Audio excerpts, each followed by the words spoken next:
Hi ನಮಸ್ತೆ ಎಲ್ಲರಿಗೂ. ಇದು ನಮ್ಮೂರು for you Kannada YouTube channel. Video ನೋಡೋದಕ್ಕಿಂತ ಮುಂಚೆ ದಯವಿಟ್ಟು ಸಬ್ಸ್ಕ್ರೈಬ್ ಮಾಡಿ. ಅರಮನೆಯ ಬಗ್ಗೆ ನಮಗೆ ಗೊತ್ತಿಲ್ಲದ ಕೆಲವೊಂದು ವಿಷಯಗಳನ್ನು ಈ ವಿಡಿಯೋದಲ್ಲಿ ತಿಳಿಸ್ಕೊಡ್ತೀನಿ. ವಿಡಿಯೋ ತುಂಬಾ ಇಂಟ್ರೆಸ್ಟಿಂಗ್ ಆಗಿರುತ್ತೆ, ಕೊನೆಯವರೆಗೂ ದಯವಿಟ್ಟು ನೋಡಿ.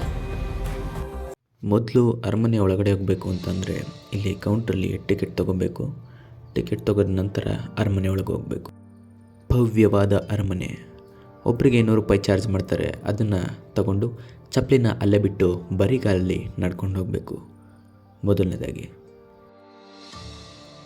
ಮತ್ತು ಅರಮನೆನ ಒಳಗೆ ಬಿಡ್ತಾರೆ. ಬಿಟ್ಟ ತಕ್ಷಣ ನಾನಂತೂ ತುಂಬ ಎಕ್ಸೈಟಿಂಗ್ ಆಗಿದೆ. ಅಲ್ಲಿ ಕಾಣಿಸ್ತಿರೋಂತಹ ಅರಮನೆಯೇ ಮೊದಲು ಇದ್ದಂತಹ ಒಂದು ಮರದ ಅರಮನೆಯಾಗಿತ್ತು. ನಂತರ ಪಕ್ಕದಲ್ಲಿ ಒಂದು ದೇವರ ದರ್ಶನವನ್ನು ಸಹ ನಾವು ಪ್ರಮುಖವಾಗಿ ನೋಡುವಂಥದ್ದು ಸಿಗುತ್ತದೆ. ಮುಂದೆ ಹೋಗ್ತಾ ಹೋಗ್ತಾ ನನಗಂತೂ ನೋಡ್ತಾ ನನಗೆ ತುಂಬಾ ಇಷ್ಟ ಆಯಿತು.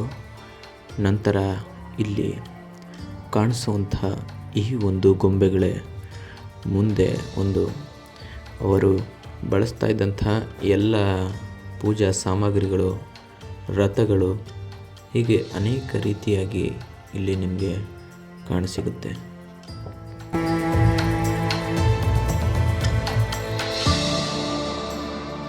ನಾನು ವೀಕೆಂಡ್ ರಜಾ ಇರೋದರಿಂದ ಹೋಗಿದ್ದರಿಂದ ತುಂಬಾ ಜನದ ರಶ್ ಇತ್ತು. ಅರಮನೆಯ ಪ್ರಾರಂಭದಲ್ಲಿ ಸಿಗುವಂತಹ ಈ ಒಂದು ಜಾಗ ಒಂದು ಸಭಾಂಗಣದ ರೀತಿಯಲ್ಲಿ ನಿಮಗೆ ಕಾಣಸಿಗುತ್ತೆ. ನೀವು ನೋಡ್ಬೋದು ಎಂಥ ಭವ್ಯವಾದ ಸಭಾಂಗಣ ಇದು. ನಂತರದಲ್ಲಿ ಇಲ್ಲಿ ಅನೇಕ ದೊಡ್ಡ ದೊಡ್ಡ ಕಂಬಗಳು ಮತ್ತು ಲೈಟ್ಗಳಿಂದ ಇಲ್ಲಿ ಅಲಂಕೃತವಾಗಿರೋದನ್ನು ನೀವು ನೋಡ್ಬೋದು.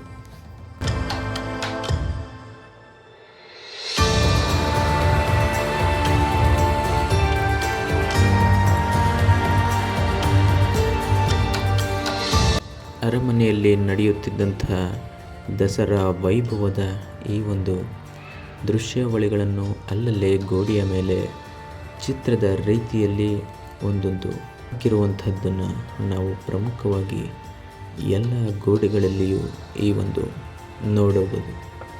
ದಸರಾದ ಸೊಬಗನ್ನು ಈ ರೀತಿಯ ಒಂದೊಂದು ಚಿತ್ರಣಗಳಿಂದ ನಾವು ಕಣ್ತುಂಬ್ಕೋಬೋದು.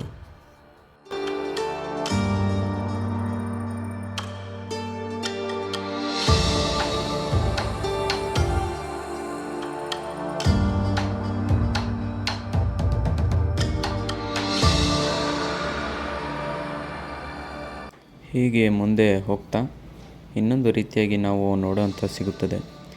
ಈ ಒಂದು ಜಾಗದಲ್ಲಿ ದಸರಾ ನಡೆಯುವಂಥ ಸಂದರ್ಭದಲ್ಲಿ ಇಲ್ಲಿ ಅನೇಕ ಪೂಜಾ ಮಹೋತ್ಸವಗಳನ್ನು ಈ ಜಾಗದಲ್ಲಿ ನೆರವೇರಿಸ್ತಾರೆ. ತುಂಬ ಭವ್ಯವಾಗಿ ಕಾಣುವಂಥದ್ದು ಈ ಒಂದು ಜಾಗ. ಮುಂದೆ ಹೋಗ್ತಾ ಈ ಹಲವಾರು ಜನ ಇಲ್ಲಿ ತುಂಬ ರಶ್ ಇರೋದ್ರಿಂದ ನನಗೆ ಇಲ್ಲಿ ವೀಕೆಂಡಲ್ಲಿ ತುಂಬಾ ರಶ್ ಇದ್ದರು. ಹೀಗೆ ದಸರಾ ವೈಭವದ ಕೆಲವೊಂದು ಜಾಗಗಳು ಮತ್ತು ಕೆಲವೊಂದು ಬಾಗಿಲನ್ನು ಅಲ್ಲಲ್ಲಿ ಮುಚ್ಚಿರುವಂಥದ್ದು ನೋಡ್ಬೋದು. ಆ ಬಾಗಿಲನ್ನು ಯಾಕೆ ಮುಚ್ಚಿದ್ದಾರೆ ಅಂತ ಇನ್ನೂ ಗೊತ್ತಿಲ್ಲ ನನಗೆ. ಏನಾದರೂ ವಿಶೇಷತೆ ಇರ್ಬೋದು. ಅಲ್ಲಿ ಕಾಣ್ತಿರುವಂಥ ಗೋಪುರ ಅದು ಚಿನ್ನ ಮತ್ತು ಬೆಳ್ಳಿಯಿಂದ ಮಿಶ್ರಿತವಾಗಿ ಆ ಗೋಪುರನ ನಿರ್ಮಾಣ ಮಾಡಿದ್ದಾರೆ. ಅರಮನೆ ಒಳಗಡೆ ಒಂದು ಲಿಫ್ಟ್ ಕೂಡ ಇದೆ. ಇದು ಮೇಲ್ಗಡೆಯ ಒಂದು ಮನೆಗೆ ಮತ್ತು ಇಲ್ಲಿಂದ ಮೆಟ್ಲಿಂದನೂ ಸಹ ನಡ್ಕೊಂಡು ಹೋಗ್ಬೋದು ಹತ್ಕೊಂಡು. ನಂತರ ಇಲ್ಲಿ ತುಂಬಾ ಜನಸಂದಣಿ ಇತ್ತು. ಮೇಲ್ಗಡೆ ರೂಪಿಸಿರುವಂತಹ ಒಂದು ಕಲೆ ವೈಭವಗಳನ್ನು ನೋಡೋದಕ್ಕೆ 2 ಕಣ್ಣು ಸಾಲಲ್ಲ. ನಿಜವಾಗ್ಲೂ ಅರಮನೆ ಒಳಗಡೆ ತುಂಬಾ ವಿಶೇಷತೆ ಇದೆ.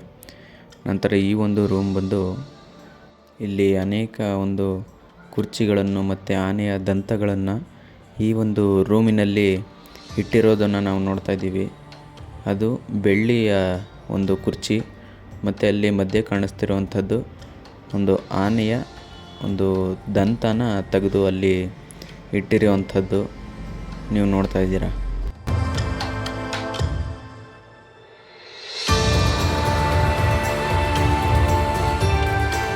ಆ ರೂಮ್ನಿಂದ ಹೊರಬಂದೆ ನಾನು. ಆ ರೂಮಲ್ಲಂತೂ ತುಂಬ ಕಣ್ಣಿಗೆ ಆಕರ್ಷಕವಾದಂಥ ವಸ್ತುಗಳನ್ನ ಇಟ್ಟಿದ್ದರು. ನೋಡೋದಕ್ಕೆ ತುಂಬ ಖುಷಿಯಾಯಿತು. ನಂತರದಲ್ಲಿ ಈ ಒಂದು ಹಳೆಯ ಬಾಗಿಲು ವಿನ್ಯಾಸನ ನೋಡಿ ನನಗೆ ತುಂಬಾ ಇಷ್ಟ ಆಯಿತು. ಅಲ್ಲೊಂದು ಫೋಟೋ ಕೂಡ ತೆಗೆಸ್ಕೊಂಡೆ. ನಂತರ ಇಲ್ಲಿ ಅನೇಕ ರಾಜರು ಮತ್ತು ಅವರ ದಸರಾ ವೈಭವನ ಇಲ್ಲಿ ಗೋಡೆಯಲ್ಲಿ ಅಲ್ಲಿಂದ ಸಹ ಇಲ್ಲಿಯವರೆಗೂ ಅರಮನೆ ಒಳಗಡೆ ಒಂದು ಕಥೆಯ ಸುಂದರ ಒಂದು ವಿನ್ಯಾಸವನ್ನು ನಾವು ಪ್ರಮುಖವಾಗಿ ನೋಡ್ಬೋದು.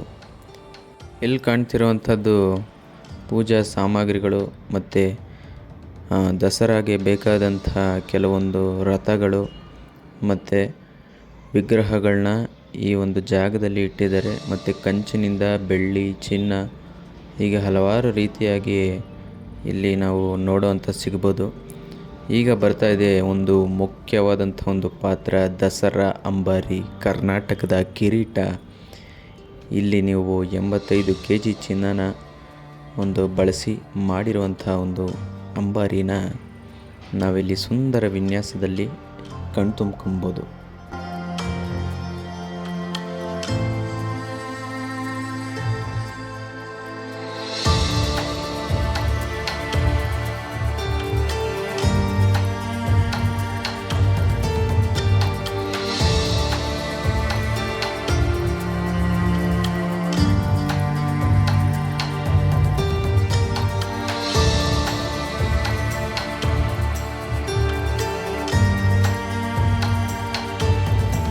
ಈಗ ನಾವು ಹೋಗ್ತಿರೋಂಥ ಒಂದು ಮೇಲ್ಗಡೆಯ ಮಹಡಿಗೆ ಹೋಗ್ತಾ ಇದ್ದೀವಿ.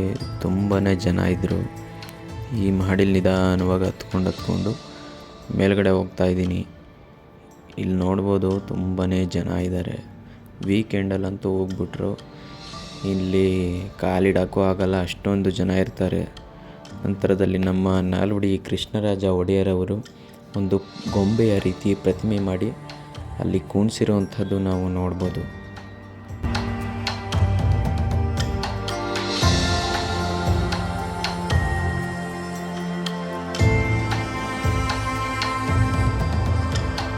ರಾಜರ ಒಂದು ದರ್ಬಾರ್ನ ಒಂದು ಕೋಣೆಯಲ್ಲಿ ನಾವೀಗ ಬಂದಿರುವಂಥದ್ದು.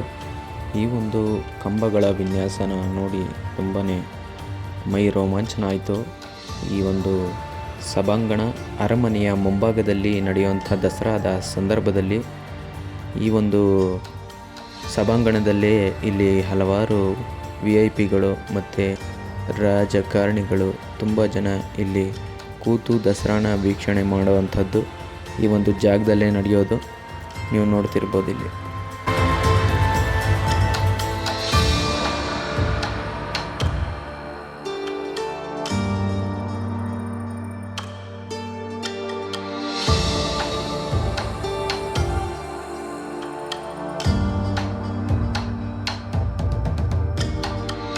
ಹೀಗೆ ಮುಂದೆ ಹೋಗ್ತಾ ನನಗೆ ಇನ್ನೊಂದು ಅಚ್ಚರಿ ಕಾದಿತ್ತು. ನಾನು ಇಲ್ಲಿ ತುಂಬ ವಿನ್ಯಾಸಗಳನ್ನ ಮಾಡಿದ್ರಿಲ್ಲಿ. ನಂತರ ಈ ಒಂದು ಸಭಾಂಗಣ ನನಗೆ ಅರಮನೆಯಲ್ಲಿ ತುಂಬ ಇಷ್ಟವಾದಂಥ ಒಂದು ಸಭಾಂಗಣ. ನನಗೆ ಇದೊಂದು ಇಷ್ಟ ಆಯಿತು. ತುಂಬಾ ಚೆನ್ನಾಗಿದೆ ಇದೊಂದು ಸಭಾಂಗಣ. ನೀವು ನೋಡ್ಬೋದು ಆ ಮಧ್ಯದಲ್ಲಿ ಒಂದು ಸ್ವಾಮೀಜಿಯ ಪ್ರತಿಮೆನ ಅಲ್ಲಿ ಸ್ಥಾಪನೆ ಮಾಡಿ ಈ ಒಂದು ಸಭೆಯನ್ನು ಇಲ್ಲಿ ನಡೆಸಿರುವಂಥದ್ದು. ಅರಮನೆಯಿಂದ ಎಲ್ಲ ಮುಗಿಸ್ಕೊಂಡು ಎಲ್ಲ ನೋಡಿಕೊಂಡು ಹೊರಗಡೆ ಬಂದೆ. ಈ ಒಂದು ಫೋಟೋ ನೋಡಿ ನನಗೆ ತುಂಬಾ ಖುಷಿಯಾಯಿತು. ಈ ಒಂದು ಆಭರಣಗಳೇ ದಸರಾ ಸಮಯದಲ್ಲಿ ಬರುವಂತಹ ಆನೆಗಳಿಗೆ ತೊಡಿಸುವಂತಹ ಈ ಒಂದು ಆಭರಣಗಳು ಹೊರಗಡೆ ಇಟ್ಟಿದ್ದಾರೆ.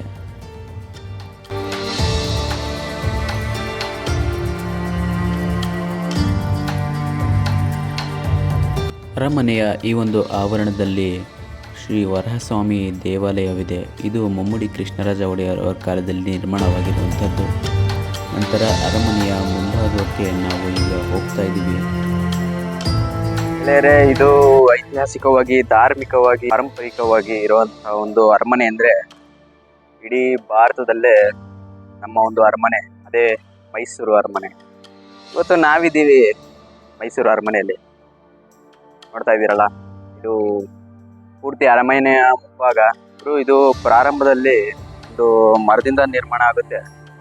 ಇದು 1897ರಲ್ಲಿ ಒಂದು ಮರದಿಂದ ನಿರ್ಮಾಣ ಆಗಿರುವಂಥ ಸಂದರ್ಭದಲ್ಲಿ ನಾಲ್ವಡಿ ಕೃಷ್ಣರಾಜ ಒಡೆಯರ್ ಅವರ ತಂಗಿ ಬಂದು ಅವರು ಆರತಿ ಬೆಳಗುವಂಥ ಸಂದರ್ಭದಲ್ಲಿ ಬೆಂಕಿ ತಗಲಿ ಕೆಲವೊಂದು ಭಾಗಗಳು ಸುಟ್ಟೋಯ್ತು.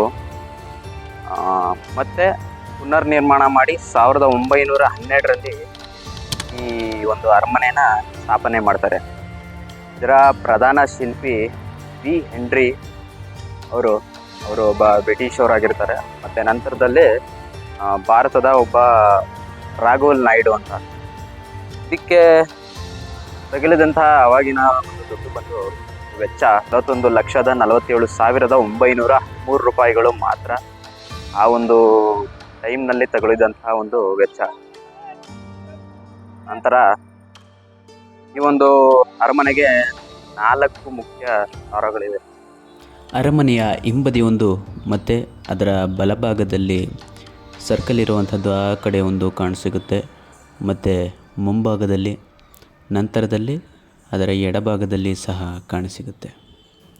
ಇದೇ ಥರ ಅರಮನೆಯ ಬಗ್ಗೆ ಹೆಚ್ಚಿನ ವೀಡಿಯೋಸ್ಗಾಗಿ ಮತ್ತು ನಮ್ಮ ಚಾನಲ್ನ ಸಬ್ಸ್ಕ್ರೈಬ್ ಮಾಡಿ, ಶೇರ್ ಮಾಡಿ. Thank you.